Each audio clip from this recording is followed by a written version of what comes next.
Muy buenas. En esta ocasión les voy a presentar un tema específico que se denomina unidades funcionales. Estas unidades funcionales las desarrolló un psicólogo ruso, neuropsicólogo ruso llamado A.R. Luria, que hace ya unos 20 años empezó a comprender cómo las áreas cerebrales se relacionaban entre sí para formar sistemas funcionales. Es muy importante conocer estos sistemas para poder entender en qué parte es que se sitúa el sistema visual. Siguiente. Aquí tenemos cómo el cerebro se divide, según Luria, se divide en 3 unidades funcionales. La primera, la segunda y la tercera. Estas unidades funcionales se llaman sistemas funcionales porque una cosa son las áreas cerebrales que tiene el cerebro, es decir, todos sabemos que el cerebro en términos generales tiene unos órganos y tiene unos lóbulos, pero más importante que esos órganos o lóbulos por separado es cómo se interrelacionan entre sí y al interrelacionarse forman sistemas funcionales. Un ejemplo, casi todos nosotros hablamos del sistema circulatorio. El corazón por aparte, las arterias y venas por aparte, no pueden funcionar, es decir, solitas no pueden funcionar, pero en el momento en que se relaciona el corazón con las arterias, con las venas, con la sangre, se forma un sistema que es el sistema circulatorio. Pues bien, Luria desarrolló la idea o el planteamiento de que en el cerebro las áreas por sí solas funcionarían de una forma, pero en el momento en que se relacionan entre sí forman sistemas funcionales. Entonces, la primera unidad funcional es una unidad que se encarga de regular lo que se llama el tono y la vigilia. ¿Qué quiere decir eso del tono? El tono básicamente es el tono que deben tener los músculos para mantenernos alerta. Aquí estamos hablando del tono de los músculos en general. Cuando yo estoy aquí ante ustedes, por ejemplo, y puedo estar sentada y puedo estar concentrada, lo puedo hacer porque esa unidad funcional me está diciendo qué tanto deben contraerse esos músculos para que yo pueda estar alerta. Esa alerta se refiere a la vigilia. Cuando uno tiene sueño, cuando uno está cansado, la alerta se baja. Eso quiere decir que en ese momento no me puedo concentrar. Entonces, hay un sistema que regula todo ese tono y vigilia, que lo vamos a ver después un poquito más a profundidad. La segunda unidad funcional tiene que ver es un sistema que se encarga de recibir, analizar y almacenar la información. Es decir, es la unidad que nos permite que interactuemos con el medio ambiente. En esa unidad están todos los órganos de los sentidos, obviamente incluyendo el sistema visual. Y la tercera unidad funcional es una unidad que nos permite programar, regular y verificar la actividad mental. Está formada exclusivamente por el lóbulo frontal y esa unidad es la que realmente nos hace ser seres humanos. Gracias a esa unidad, no solo programamos, regulamos y verificamos, sino que además nos podemos dar cuenta de que cometemos errores. Gracias a esa unidad podemos también saber qué pasó ayer y qué va a suceder mañana. Los animales, por ejemplo, los mamíferos, no tienen cómo prever qué va a pasar mañana, ni tienen cómo desarrollar o planificar para cambiar elementos en el futuro. Tampoco pueden aprender de su pasado. Pues toda esa programación y toda esa cantidad de funciones que podemos hacer nos lo da la tercera unidad funcional, que es el que está constituida por el lóbulo frontal. Siguiente. Aquí tenemos en esta diapositiva una vista gruesa de cómo están formadas las unidades. En la primera, en la parte izquierda hacia arriba está donde dice unidad primaria. Ahí está todo lo que es la parte del tálamo, del bulbo raquídeo y de la protuberancia. Todo eso hacia abajo es lo que forma la unidad primaria. La unidad secundaria, si ustedes ven el segundo dibujo hacia la derecha arriba, hay una zona café. Esa zona café incluye todo lo que son los lóbulos, el lóbulo temporal, el lóbulo occipital y el lóbulo parietal. que hace parte de la segunda unidad. Y la tercera, la figura que está abajo, en la parte inferior de la diapositiva, ahí vemos la unidad terciaria. Siguiente. Entonces, aquí tenemos lo que es los órganos que forman la primera unidad funcional. Esa unidad está formada por el tallo cerebral, como les contaba, por el bulbo raquídeo, por la protuberancia. Es un sistema que permite, está formado por el sistema reticular y es la que nos da el ritmo de la vigilia y el sueño. En esa unidad funcional están los centros de control de los movimientos respiratorios, de los movimientos reflejos de tos, succión, deglución, movimientos cardíacos y funciones autónomas primarias. Gracias a esta unidad no tenemos que estar pensando si respiramos, si comemos, si deglutimos. Si nosotros tuviéramos que estar pensando en todas estas funciones, no podríamos dedicarnos, por ejemplo, al aprendizaje. Ustedes se han dado cuenta cuando están en clase que si de pronto tienen hambre y es mucha el hambre, pues esa hambre no los deja pensar. Tienen que ir a comer para poder seguir pensando. Pues esa unidad se encarga de eso, de mantener el equilibrio para que nuestro cuerpo pueda trabajar como debe ser y lo hace de una manera autónoma, involuntaria, o sea, autónoma me refiero que la conciencia no está pendiente de ese sistema. Y gracias a ellos que podemos dedicarnos, por ejemplo, a pensar, a planear o a aprender. Los reptiles, digamos que si miramos evolutivamente cómo ha ido cambiando el cerebro, hace muchos años el primer cerebro que existió fue este cerebro, que es el que se llama el cerebro reptiliano. Los reptiles, básicamente su cerebro o su sistema nervioso está conformado solo por esta unidad. Ellos tienen que comer, tienen que reproducirse, tienen que dormir, tienen que tener funciones para sobrevivir. Siguiente. Entonces, las estructuras que mantienen regular el tono cortical no están en el mismo córtex, sino están debajo de él, en el subcórtex, influyendo en el tono de este y al mismo tiempo experimentando ellas mismas su influencia moduladora. ¿Qué quiere decir esto?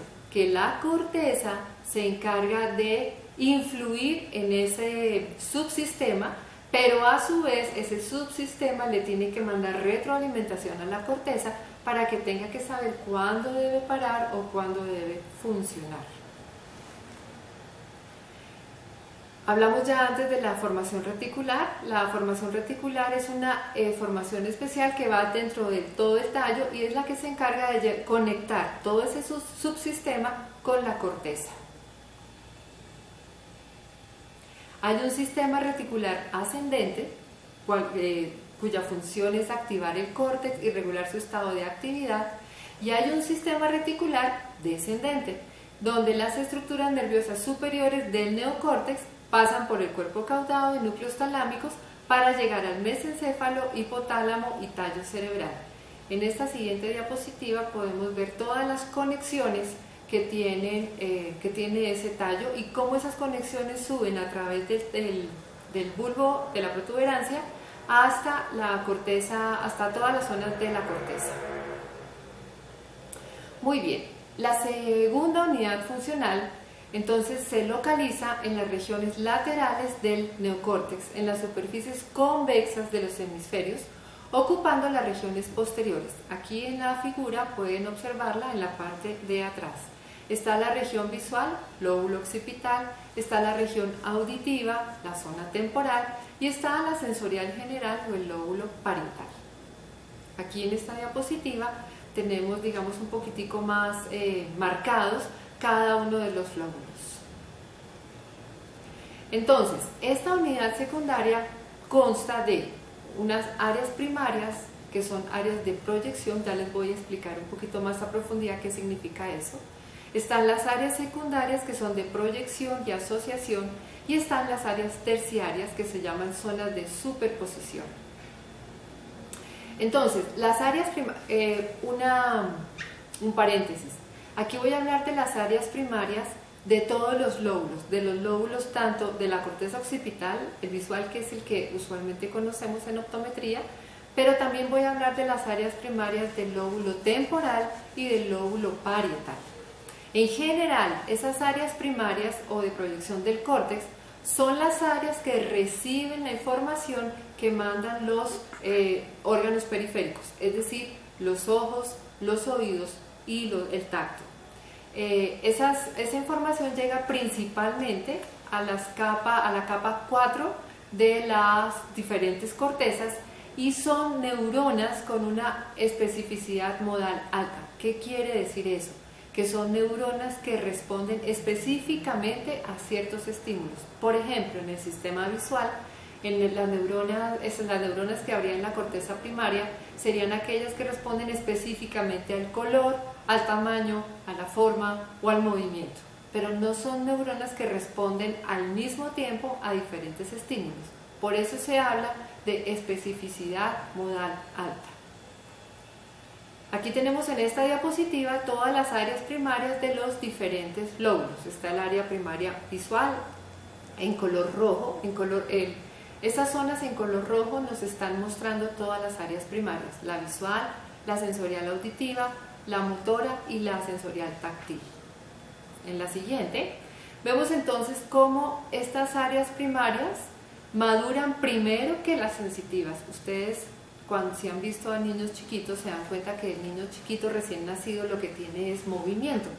Ese movimiento está regulado por todas esas zonas, y primero tiene que haber movimiento y luego se desarrolla lo que es la parte sensitiva.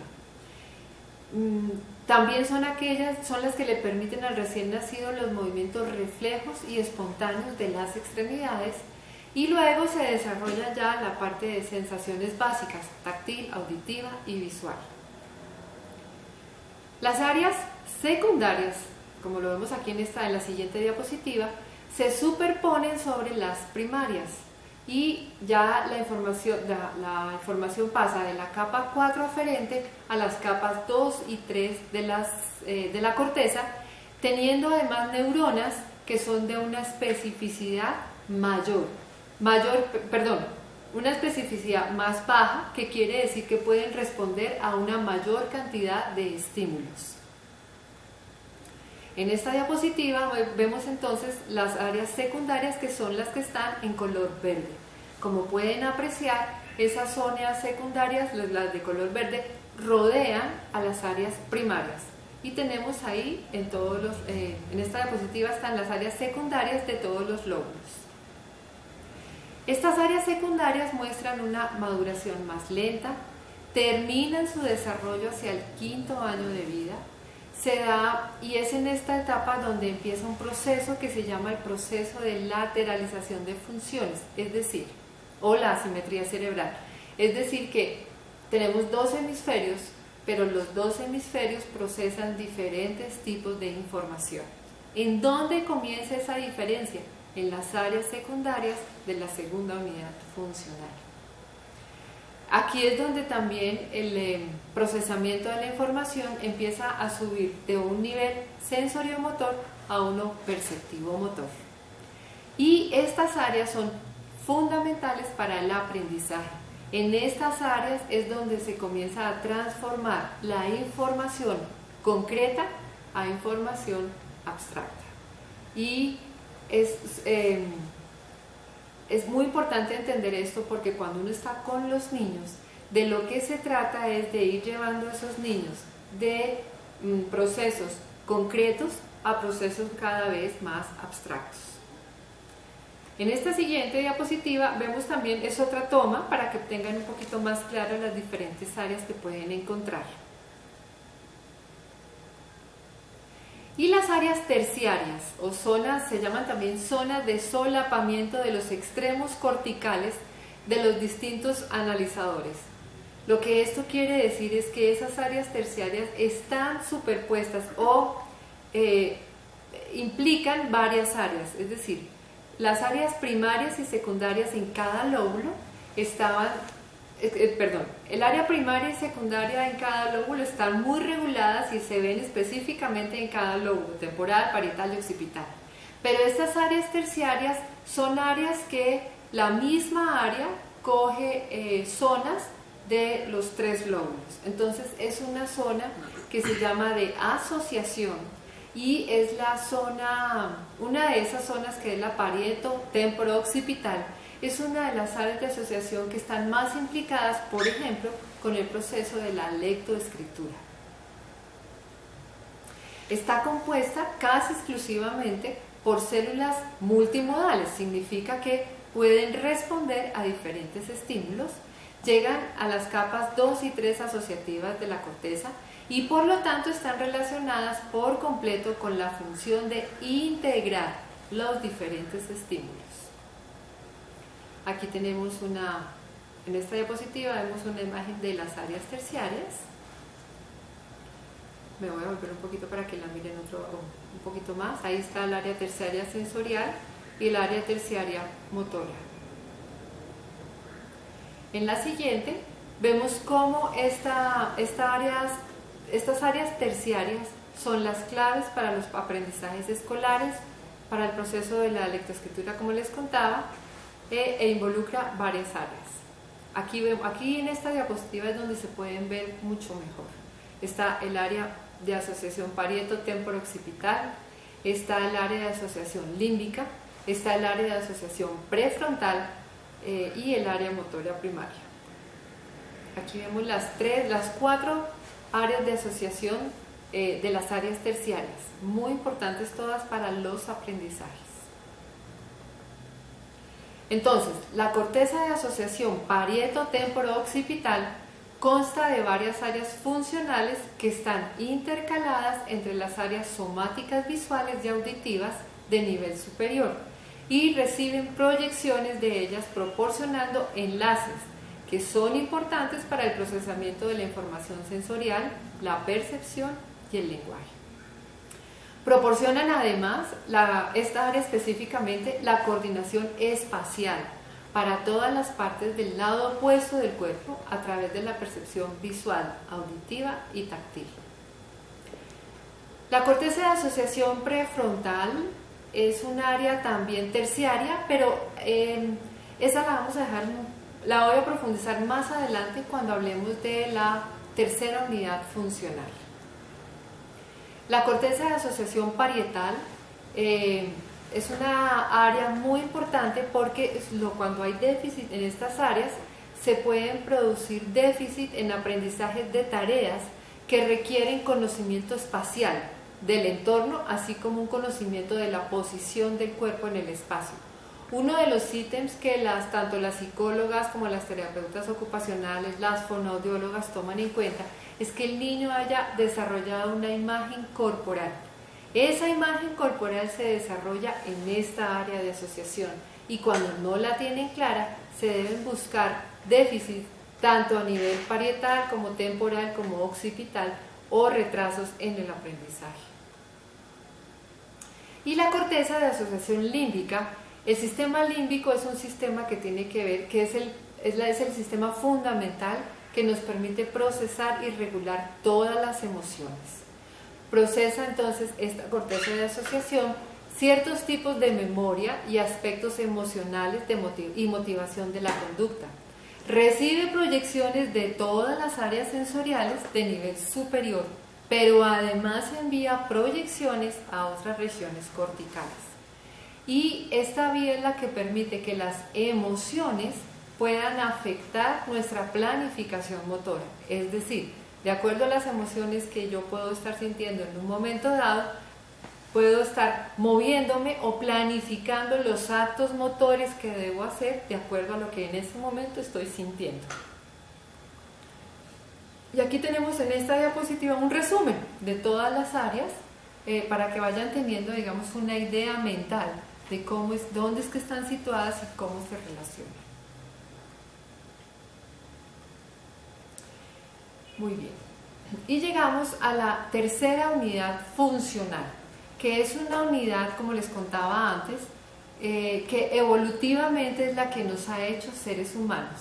Me faltó completar antes que los mamíferos, por ejemplo, los mamíferos tienen un cerebro que incluye todo esto, incluye la segunda unidad funcional, es decir, Todo el procesamiento de los sentidos lo tienen los mamíferos. Pero lo que nos diferencia de ellos es esta tercera unidad, que dependiendo de la extensión que tenga, pues nos hace ser más o menos complejos. La tercera unidad funcional comienza a funcionar alrededor de los 4 años de edad y continúa funcionando, a Dios gracias, por el resto de la vida. Esta unidad es la que nos permite que además podamos seguir teniendo aprendizaje toda la vida. Entre más ese aprendizaje además va cambiando a medida que los circuitos neuronales, que después los vamos a ver, se van formando. Cumple con una función integradora y reguladora, es la que regula además nuestros procesos emocionales, nuestros procesos de aprendizaje y todos aquellos procesos que requieran planificación. Además, son los encargados de las funciones ejecutivas. Esta unidad funcional se divide en 3 grandes áreas: la orbital, la medial y la dorsolateral. Aquí en esta diapositiva tenemos las divisiones.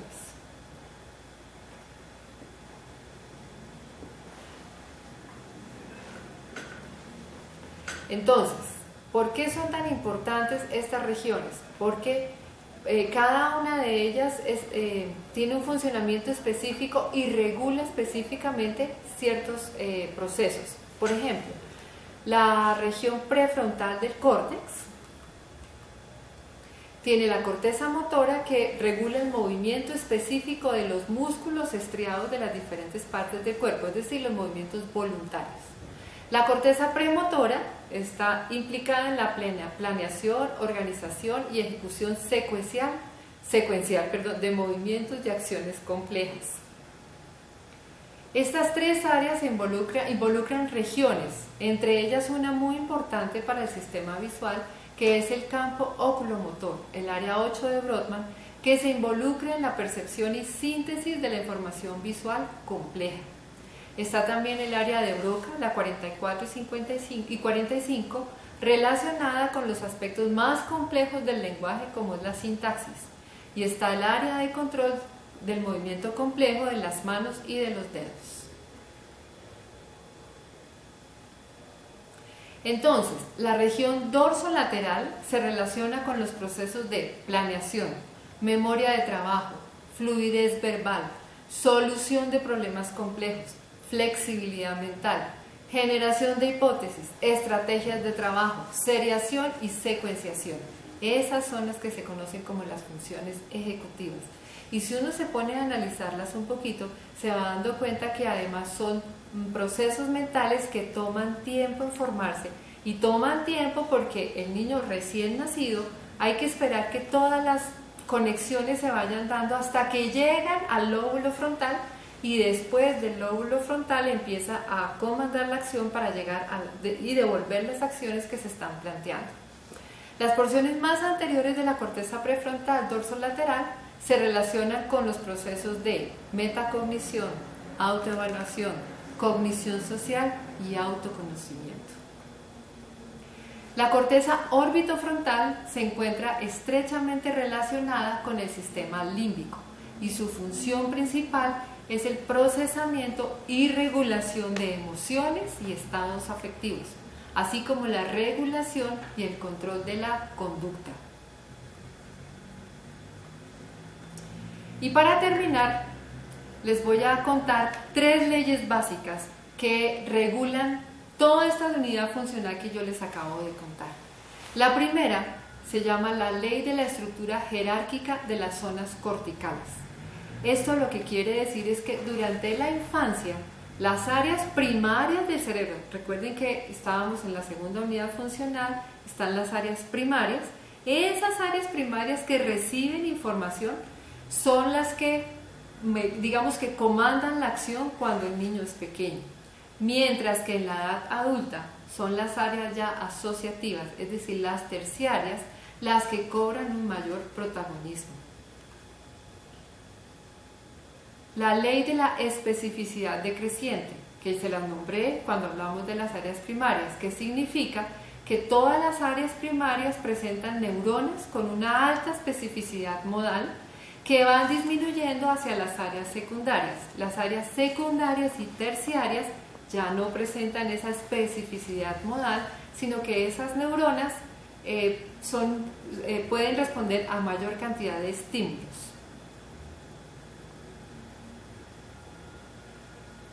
Y la ley de la lateralización progresiva de funciones. Esta ley afirma que la diferenciación hemisférica para una determinada función se produce únicamente en las áreas secundarias y terciarias del cerebro. ¿Por qué además debe existir una lateralización de funciones en los hemisferios? Para ser más eficientes. Si ambos hemisferios procesaran el mismo tipo de información, el cerebro perdería eficiencia. Evolutivamente era muy importante que uno de los dos hemisferios, dependiendo de la acción que se va a ejercitar, tome el comando de la acción para responder mucho más rápido. Dependiendo de la acción, el otro hemisferio acompaña. Por eso evolutivamente se fueron lateralizando las funciones en los hemisferios. Muy bien, por ahora vamos a terminar acá. Próximamente les daré la siguiente clase que complementa eso que hasta ahora estamos viendo.